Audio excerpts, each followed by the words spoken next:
We were engaged in Sunday school this morning, and you know how conversation goes. They always talk about God and the plan that God has, to the degree that Jesus has played a major role in it to help us, to deliver us from this sinful life, to that holy life.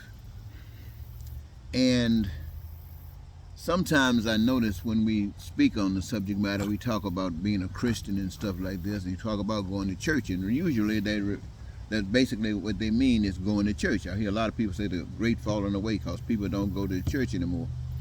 But ladies and gentlemen, when you hear me speaking about the church, I'm not talking about a building.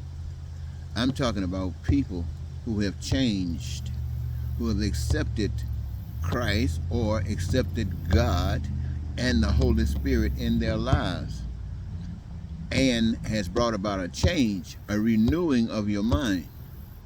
That's what I'm talking about.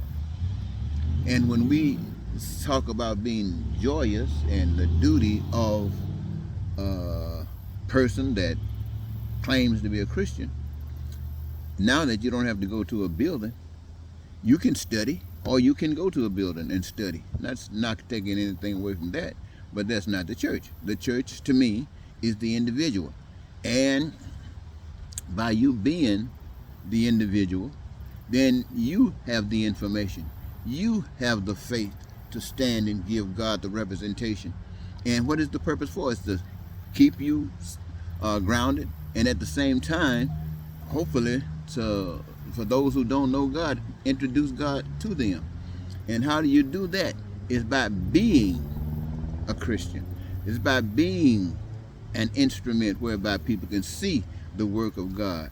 What you're talking about in a book, what you're talking about on a printed page, what you talk about, what you read and talk about, doesn't mean anything unless your faith has given some type of something that you can observe and give it creditation.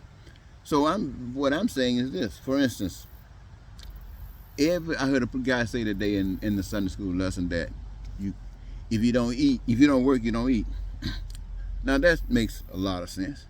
All you have to do is think about one person on the face of the earth, just one person on the face of the earth. If that person does not eat, that person will be dead pretty soon. Now, if that'll happen to one person, that'll happen to all people on earth. If you don't eat, you're going to die. And nobody rained down any food to that one person. And nobody's going to rain down food to 300 million or 8 billion. That means that, like that one person had to do something to get the food, that means that 300 million or 8 billion are going to have to engage themselves in the process so that they can eat.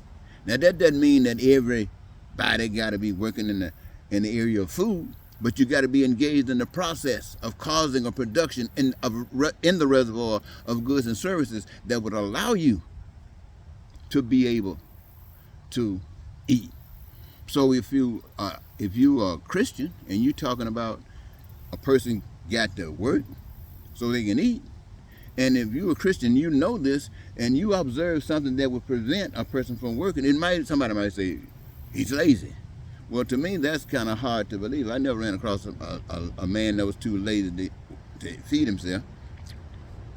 But what it means, my friend, is sometimes in a situation you might find people who won't do just anything, especially if there are other things that can be done that would allow them to be able to eat.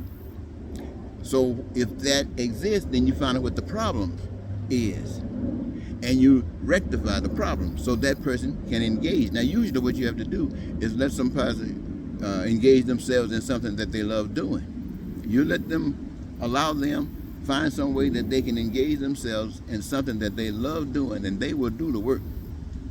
And all this other stuff just to benefit gravy on the top. But yes, my friends, if you call yourself a Christian, if you call yourself a lover, then all of the stuff out here that's happening where love is absent, it gives you a chance to engage yourself in that process. Now, you might not be able to engage yourself in all the situations because you're not called to do all of those things. But as God has called you, to be engaged in that situation. And I'm talking about it in your heart and you can't stop it. You engage yourself in that particular situation to make sure that whatever obstacles are preventing God from being seen, that you deal with it. And I guarantee you, if you're doing that, people will go to a building. They want to find out where all of this power is coming from that allows you to be able to be so caring. That'll be on the internet. Some people say the internet, you're watching everything else but that. Well, that's because nothing making the internet. You let God shine, and I guarantee you that will make the internet. And when that makes the internet, it'll spread just like anything else on the internet. And people will be watching it just like that on the internet. And when it serves their purpose and it means something to them, they will even go to your building. Not alone just listen to you talk, they'll go to your building. Then they'll try to find out more. Try to find out more about this God. Try to see how they can be like this God. So, we got the responsibility. Being a Christian don't mean it's over.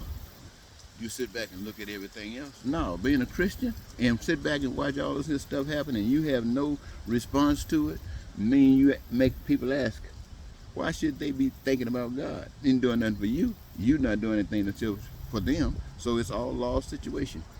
So I just thought I'd share that with you.